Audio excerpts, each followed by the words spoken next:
Kaixo? Arratsaldeon. Arratsaldeon.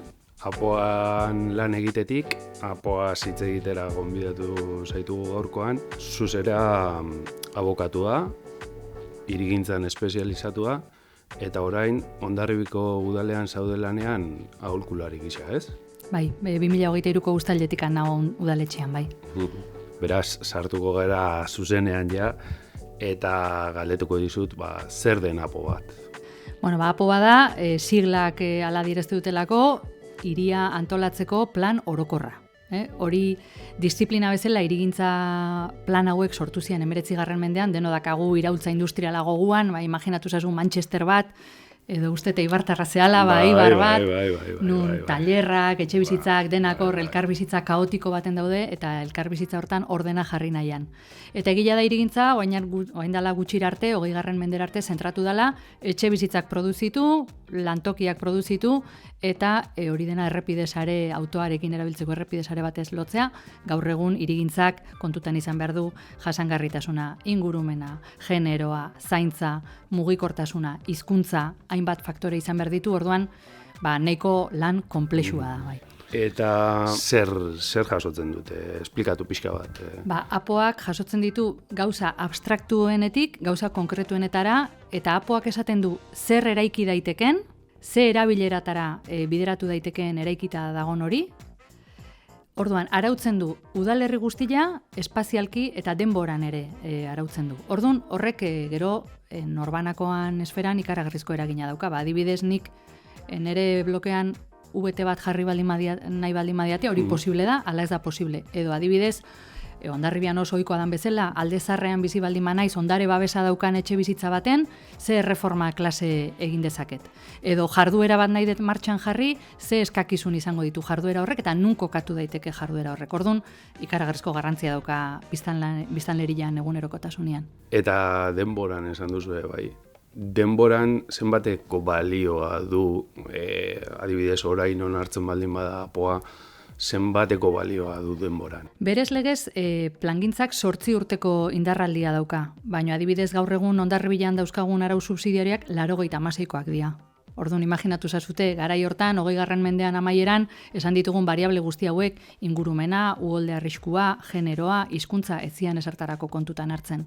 Horregatik da baita premiazkoa instrumentu hori izatea, eguneratuta, ikuspegi guzti horiek txertatzen ditun, nolabaiteko tresna bat izateko.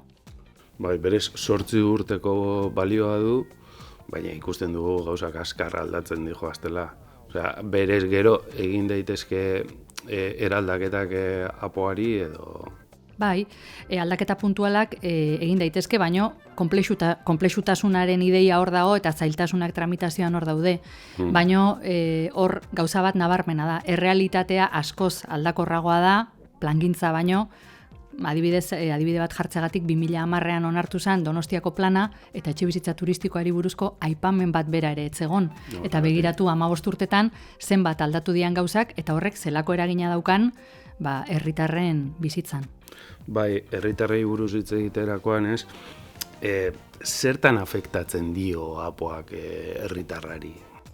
Esfera guztitan, adibidez, Hondarribian ez baldin badia babestutako etxebizitzak edo beste etxebizitza eredu batzuk sustatzen, zailtasunak edukiko ditu herritar perfil jakin batek Hondarribian bizitzeko. Adibidez, ez baldin badago jarduera ekonomikotarako bideratutako aukerarik ezingo du lan egin Hondarribian.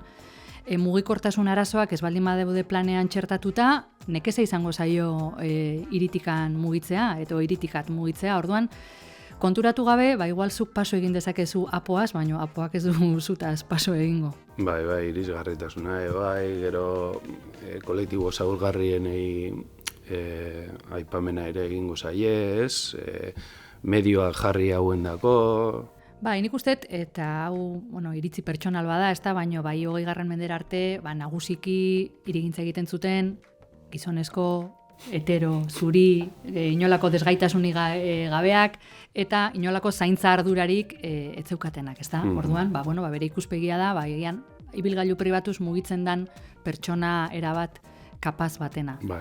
Baina, klaro, gero mugikortasunean sakontzen jungeala, ikusten da desplazamentuan zatia handi bat ez dela autoz egiten.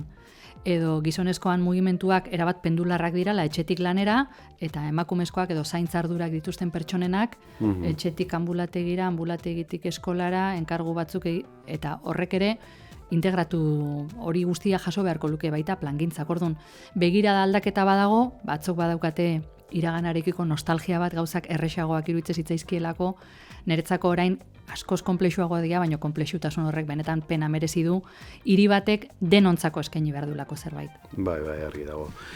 Eta gero, apoa idazterako orduan, departamentu guztiak parte hartzen dute, nola gauzatzen da apoaren idazketa edo? Bueno, normalena da, apo bat, kanpoko enpresa bati kontratatzea eta kanpoko enpresa batek idaztea. Kasu hontan, Hondarribiko hirigintza departamentutik ari idazten dokumentua, hemendik nire rekonozimentua induten lan eskergagatik bertan lanean dauden buru eta teknikari guztiai, ze benetan lan titanikoa da. Ja. Orduan, Hondarribi bereziki lurralde konplexua da, batzutan txantxetan, olgetan benetan esaten dugu departamentuan, falta zaigun sektorial bakarra zentral nuklearra dela. Alde batetik, uholde arriskua daukagu, itsasoa daukagu, txingudiko estuarioa daukagu. Ondare aldetik ere, udalerri gutxi daude Hondarribiaren balioa daukatenak, hau da, hainbeste sektorial dazkagu aeroportu bat daukagu.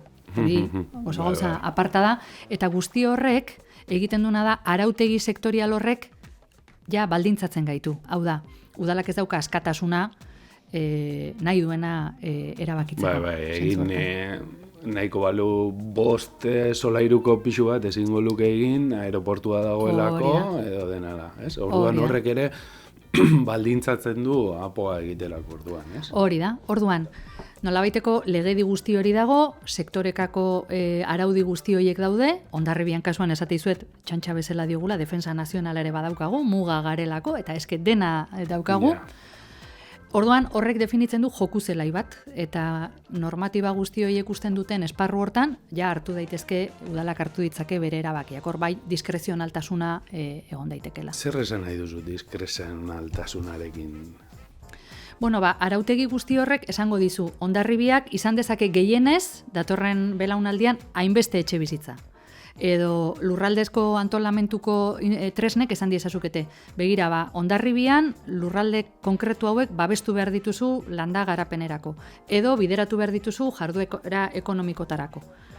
Baina gero hori nola gauzatzen eta nola aterrizatzen den udalak erabaki dezake. Hau da, lurralde antolamentu gidalerroak etxe bizitza kopuru maksimo batez hartzen baldin badute, maksimo hortara aldajun udala, edo adibidez, erabaki dezake, hazkunde vegetatibo bati bakarrik nahi diola eman erantzun, eta ez dula beharrezkoa dan, baino etxe bizitza gehiago antolatuko. Orduan, hor badaude, hainbat erabaki, diskrezionalak dianak. Hori bai, diskrezionaltasun horrek beti erantzun behar dio interes publikoari. Adibidez, hiri modeloetaz hitz egiten dugunean, horretaz ari gara hitz egiten, ez? Bai. Bueno, Hondarribi bezalako hiri batek, berez, lurraldeak berak balorea sortzeko aukera dauka. Hau da, Hondarribiak egingo balitu lurralde antolamentu gidalerroak usten dioten etxe bizitza kopuru maksimoa, segurazki etxe bizitza guzti hori garatuko lirateke, diru sarrera handiak izango lirateke administrazioarentzako, eta bar. Orduan, alde batetik ikusi daiteke diskrezionaltasun horren esparruan interes publikokoa dela, hiria nolabait merkantilizatzea, edo hiriaren balore hori gehitzea, edo adibidez espazio publikoak kakotxartean privatizatzea, adibidez terrazekin eta holako elementuekin, edo aldiz ikusi daiteke hiria topagune bezala, espazio publiko bezala, nun berdintasun bat sustatzen dugun, nun denek parte hartu dezakegun bizitza hortan, nun gure zaintza ardurak eta gure bizitza reproduktiboa edo produktiboa ez dana gauzatzen dan, eta gaur egun modan dagon 15 minutuko hiria, nun zure lana eta zaintza ardura guztiak 15 minutuko radio batean egin ditzakezu bizikletaz ala oinez,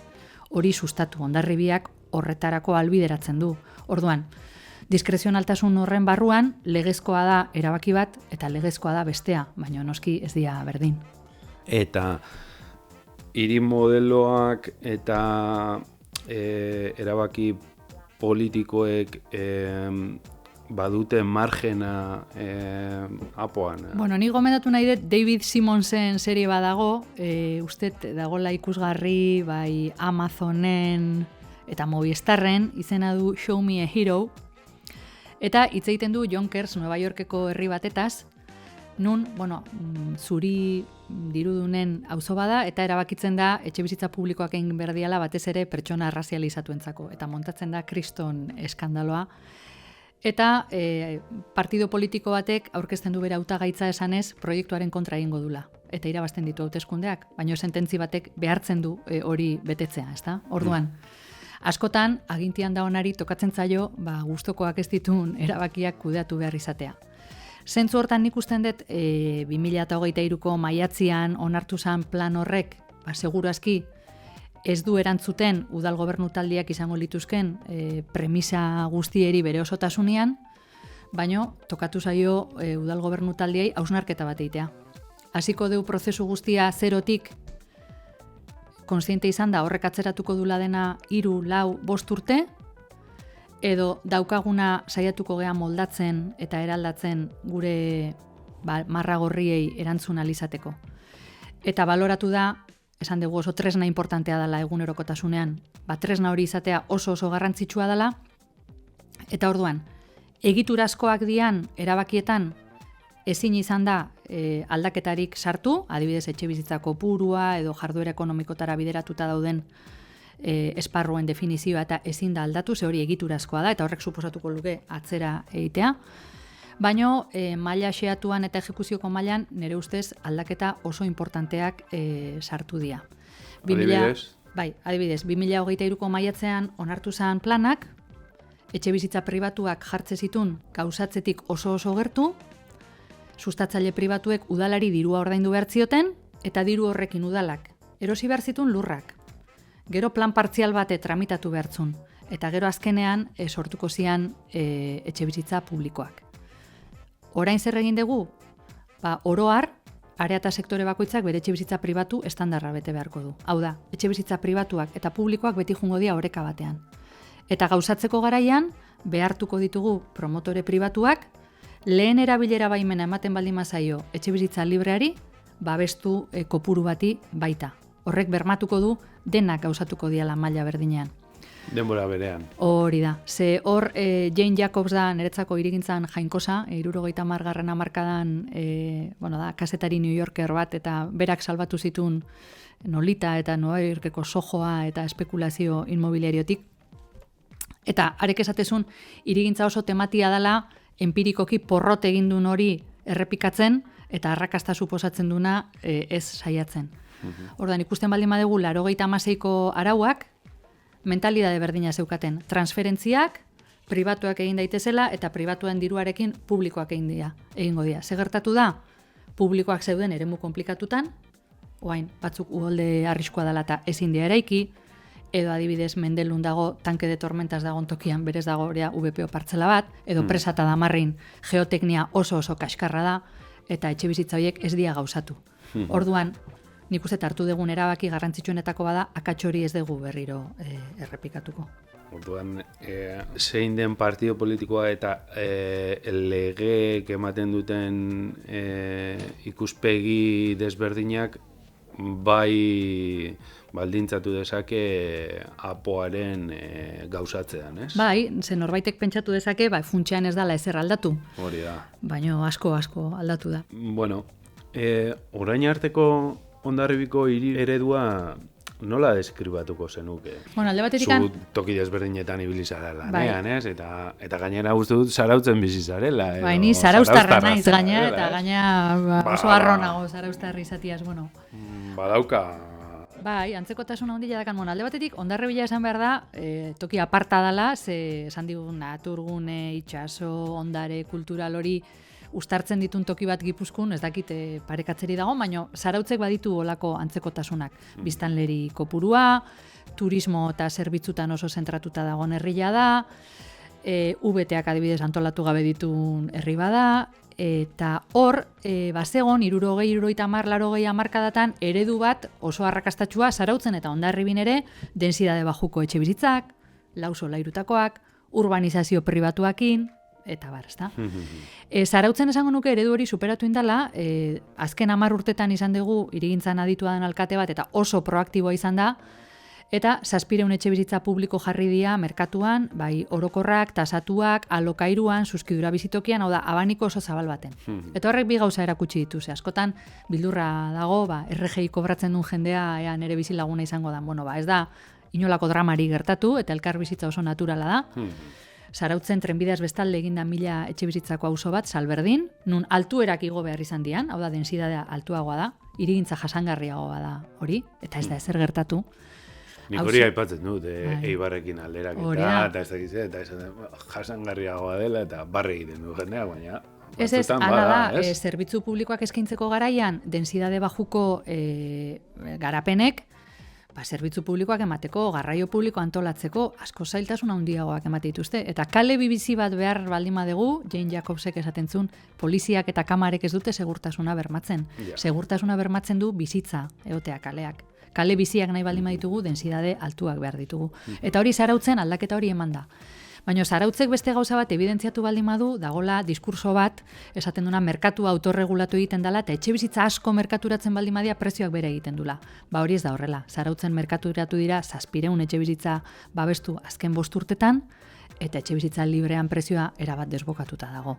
Orduan, horrek esan nahi du, bigarren etxebizitzako merkatua daukan Zarautz batek, Hondarribi baten, ez dala prezioa jetxiko, ez dala prezioa regulatuko etxebizitza asko planean jasotzeagatik.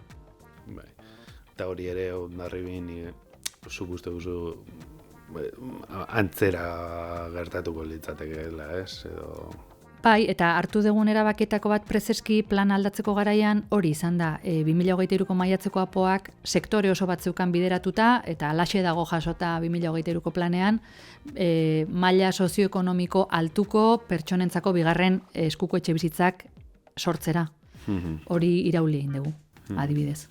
Eta Hondarribik adibidez, ze gabezia ditu edo zer dauka hauetzako, ez? Zarautzekin alderatuta, Zarauzko kaleak, espaloiak eta bideak zabalak dira eta bizigarriak dira.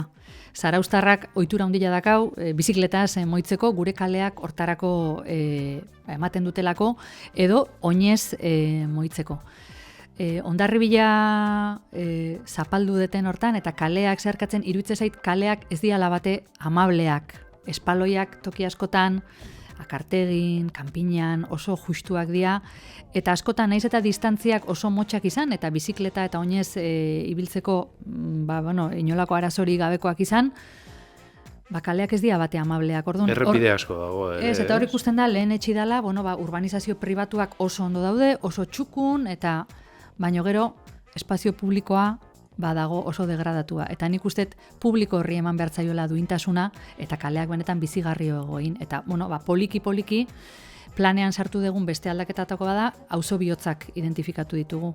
Udalak zituen hainbat egitasmok amankomunean jarri, eta identifikatu ditugu espazio batzuk, espazio publikoak, esanguratsuak jendearentzat, ze partaidetza saiotan herritarrei eskatu digu espazioek identifikatzeko, eta bertan bideratu negozioak egotea, udal ekipamentu txiki batzuk egotea, eta hori guztia oinez edo bizikletaz komunikatzeko gaitasuna izatea. Hori da 15 minutuko hiria. Eta hori ere planaren bersio berrian txertatu dugu. Nik uste alderatzen baldin baditugu Zarautz eta Hondarribi, Zarautz mugitzeko ikuspegi hortatik eta espazio publikoa disfrutatzeko aukera gehiago eskaintzen duen herria da. Horrek herria bera ere lotzen du eta identifikatzen du eta identitate bat ematen dio herria berari ere bai, ez? Bai, azkenean nik ustet, ni gaixotasun larri bat pasanun eta horrek saretzea eraman ninduen hor konturatzen zea, bakarrik ez goazela inoa, ezta? Eta edo zertarako behar degula sare bat eta herri mami bat. Orduan, zein da elkar topo iteko espazio horizontalena, espazio publikoa. Orduan, espazio publikoa noski dignifikatu behar dugu, balorea eman behar digu, eta batez ere, aniztasuna txertatu behar dugu espazio publikoetan ere. Espazio publikoak izan daitezela, erabilera anitzetara bideratu daitezkenak, eta aukera espazioak. Eta zure abokatu jakintza bietara berri dugu bueltatzen, legeak baditu arau orokorrak eta salbuespenak, bai, ez? Eta badiduri salbuespenak herri honetan azkenengo urtetan arau izan direla, ez? Nolatan da posible hori, zuk bueno, argitu dezakezu. A ber, hori zergatik handan posible, legea idatzi duna eta salbuespenak arau orokor bezala aplikatu ditunari galdetu beharko litzaioke, baina egia da, adibidez, hirigintzan esaten da, area eta sektore bakoitzak etxebizitza babestu portzentai konkretu bat eduki behar du. Eta gero daude salbuespenak. Eta edozein hirigintza garapenetan udalak eskuratu behar ditu partzelak, babes publikoko etxebizitzak sustatzeko. Eta ez jaso dirua jasotzea da salbuespena. Orduan hemen, hori konpentsazioak egin dira eta eremu batzuk dira 100% libre eta beste batzuk 100% babestuak eta udalak beti jaso izan du dirua. Ja. Zein da zailtasuna? Eske konstruktorek eta eraikitzaileek eta sustatzaileek hori oso ondo egiten dakite, baina administrazioa ez da promotore bat. Ja.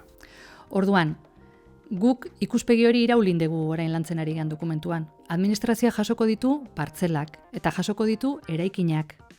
Eta esaten duzunean administrazioa ez dela promotorea, esan nahi duzu horrek azkenean denboran, ez? Asko atzeratzen dituela etxebizitza publiko horiek, eta aldiz pribatukoak baldin badira promotorek lehenbailen saldu nahi dituztela eta irten bideman nahi diotela horri, ez? Oso erresa da. Garapen batzuk kokatzen baldin badituzu, praktikamente bi kudeak eta dokumentu geratze zaizkiela, eta beste batzuk lau behar dituztela, bi behar dituna asko azkarrago garatuko da. Eta gaina hori bultzatzen baldin badaukazu, hortan aditua espezializatu da norbait, arek bultzako du 10 aldiz lehenago. Orduan, helmugatik gertuago baldin badago eta korrika egiteko kemen gehiago baldin badauka, orduan administrazioak ezin du hortan promotore izatea jokatu. Ja, azkenean ondorioak herritarrak pairatzen ditu. Bai, eta gaina hau ez da balorazio bat, hau konstatazio empiriko bada, 86ko arauekin gertatu zana. Konpensaziorako eremu horiek, resultake horiek zian denak inundableak, geotekniaka aldetik, kaskarrak, eta bar, eta ez dira gauzatu. Orduan, paperak dena aguantatzen du, baina nik usteet, hirigintzan konplexutasun hortan, paperean bakarrik ez gero gauzagarri izan behar dutela. Ja. Denon onurako. Esan duzu noizbait legea betetze iraultzailea izan daitekela. Ez dakit zer esan nahi duzu horrekin. Bueno, batzutan ematen dulako legea betetzeak iraultza txiki badakarrela, ez da? Esatezu, baino, ze problema dao sektore baten etxebizitza libreak, tasatuak eta alokairu sozialekoak elkarbizitza batean eoteko, ez da? Ni Zarauztarra naiz, eta nire Zarauzko Salberdin auzoan nire lehengusua VPP batean dago, nire kuadrilako bat tasatu batean, da nire Osabaizebak libre batean, eta herri berdineko herritarra gea, eta elkarbizitza erabat normala eta naturala da. Hau da, batzutan ematen du, ostras, legea beteko dugu, eta hau da, danan kasgora jarriko dugu. Edo Hondarribin Zarautzen bezala. Oso eredu dispersoa daukagu. Horrek mugikortasunean eta esaten genuen kale bizigarrietan ikaragarrizko zailtasunak sortzen ditu, zerbitzu publikoak ematekoan, azpiegituretan, ze azpiegiturak ez dira ikusten, baina oso importanteak dira. Orduan, ze pasatzen da legeak ezartzen duen densidade minimoa baino gehiago jartzeagatik? Batzutan ematen du iraultza bat izango dela, baina Ze Hondarribian etxebizitza publiko aukera ez horrek ze sortu du. Guk gure lanian, nahi behintzat asko gustatzen zait hitzartzea edo kontzertatzea, ez da esparru batian zeresana daukaten guztiekin elkartu eta adostasunak josteko gai izatea nahi da konplexua izan. Eta hor, topo indet, Hondarribiar asko daudela, goi mailako profesionalak, unibertsitateko irakasleak, hau da, perfil sozioekonomiko, esango genduke, ertain altuko jendea, Hondarribian ezin da nabizi, eta Hondarribiatik alde egin dula. Orduan, ze persona mota ari da Hondarribiatik kanpo uzten, eta noski populazio horrek errelego bat eukiko du, tipologia jakin batekoa izango den pertsonekik. Orduan, nahi usteet hausnarketa hori ere oso importantea dela. Ze ondare personal, esango genduke, eta hori da ondarin material importanteena, ez da? Ari da galtzen Hondarribi populazio errenplazo horrekin, eta hori dena ez daudelako etxebizitza libreak baino beste bizitzeko aukerarik. Gero, beste zailtasun bat dakar horrek, bai, ez? Orain eman duzuen pauso horretan, ematen ari zareten pauso horretan, zaila izango da negoziatzea enpresa eraikitzaile hauekin, ez?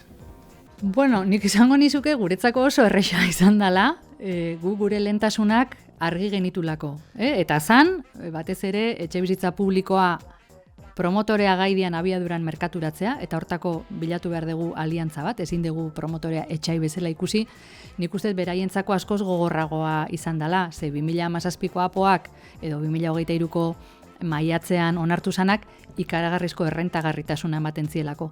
Eta baita egiteko beste era bat. Hau da, promotorea ohituta zegon ordaintzen dut, eta gero egiten ditut nahi dituten etxebizitza libroiek. Eskoin esan digu ez barkatu, hemen txipa aldatu behar dezu. Zer daukazuzuk publikoari aportatzeko. Eta begira, guk nahi ditugu hainbat etxebizitza libre, babestu merkaturatu zure librekin batera. Eta jarri behar dezu, aldatu behar dezu jarduteko txipa. Orduan, edo herri honen alde esanguratsua dan, eta interes publiko horren alde esanguratsuan zerbait egiteko prest zaude, o ez geha adostasun bat iritsiko, orduan, traumatikoa izango zen beraientzako, ze bere espektatibak oso pustuta zeuden, baina azkenian topatu gea adostasun puntu batien, eta hori gauza ederra da baita. Bai. Bueno, eta udaletxean etxe bizitza zaila sortzen ari zaretela, ez? Etxe bizitza zail horrek ze garrantzi du?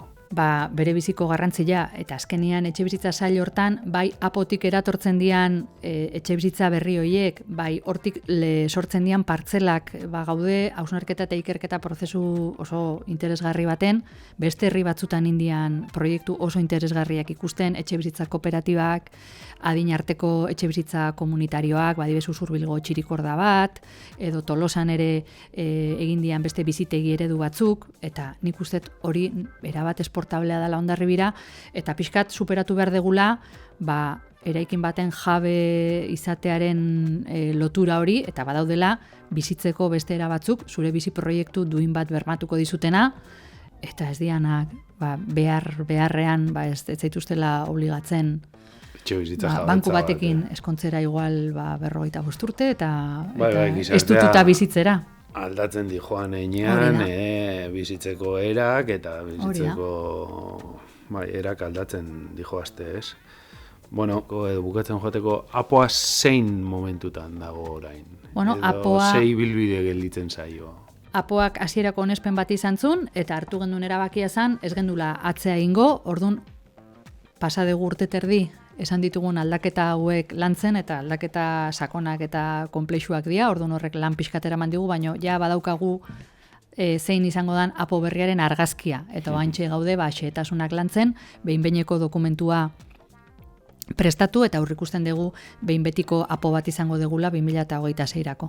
Urtea bukatu aurretik esan nahi du horrek. Bai, espero dugu baietz, ez dago gure eskuz, esan dugun bezala, administrazio sektorial guzti horiek izango dute zer esana, baina, bueno, optimista patologikoak gara, osea que... Bukatzeko, ez dakit, jendeari igual interesa sortu zaio, eta ez dakit gomendioren bat mandio zaio kezun irakurketan edo... Bueno, nolabait, hiri bizi hauen inguruan hitz egiteko, hemen dakat Jane Jacobsen Vida y muerte de las grandes ciudades, dala, bueno, hau da Biblia, nolabait, ja, 70. hamarkadan senyora honek, esan zuen, gero askok teorizatu zutena, eta da, benetan marabila bat.